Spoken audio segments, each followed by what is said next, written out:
कोल्हापूरला येता आणि कोल्हापूर एक्सप्लोर करायचा प्लॅन आहे तर मग अंबाबाई मंदिर आलं, ज्योतिबा पन्हाळा आला आणि इकडे फिरायला आला तर एक व्हेजिटेरियन रेस्टॉरंट जे मला खूप आवडतं ते आज मी तुम्हाला दाखवणार आहे. कोल्हापूरमध्ये फक्त नॉनव्हेज फूड चांगलं मिळतं असं सगळ्यांना वाटतं. मला बरेच माझे पुण्या मुंबईचे सबस्क्रायबर्स विचारत असतात की कोल्हापूरमध्ये व्हेजिटेरियन फूड कुठे चांगलं मिळेल. तर स्पेशली माझं पर्सनल फेवरेट रेस्टॉरंट आज मी तुम्हाला दाखवणार आहे. इथला अँबियन्स खूप शांत, निसर्गाच्या सानिध्यात आणि खूप रिलॅक्सिंग आहे. सगळ्यात खास म्हणजे हे एक ओपन गार्डन रेस्टॉरंट आहे.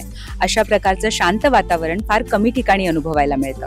फूड बद्दल बोलायचं झालं तर इथे तुम्हाला पंजाबी, चायनीज, महाराष्ट्रीयन क्युझिन यांची टेस्ट, क्वालिटी आणि प्रेझेंटेशन सगळंच खूप छान आहे. मला व्हेज ड्रॅगन रोल खूप आवडला. त्यामध्ये चीज आणि पनीरचं कॉम्बिनेशन आहे, त्यामुळे ते खूप मस्त लागतं. शेवगा फ्राय मी बऱ्याच ठिकाणी ट्राय केलाय, पण इथे जो मसाला शेवगा फ्राय आहे ना तो खूपच छान आहे. ज्योतिबाला किंवा पन्हाळ्याला जाताना आमचा ठरलेला स्पॉट आहे. जेवण एक नंबर आहे, खतरनाक क्वालिटी आणि टेस्ट एक number. Garden restaurant, regular indoor restaurant आणि प्रायव्हेट फॅमिली डोम्स यामुळे फॅमिली, फ्रेंड्स आणि कपलसाठी परफेक्ट सेटअप मिळतो. इथे टेरेस पार्टी एरिया देखील उपलब्ध आहे, जे साधारण 20 ते 70 लोकांसाठी सुटेबल आहे. म्हणजे birthday party, kitty party, family functions आणि गेट टुगेदर साठी एकदम आयडियल ठिकाण आहे. इथे आल्यावर खरंच एक वेगळी शांतता आणि रिलॅक्स फील मिळतो.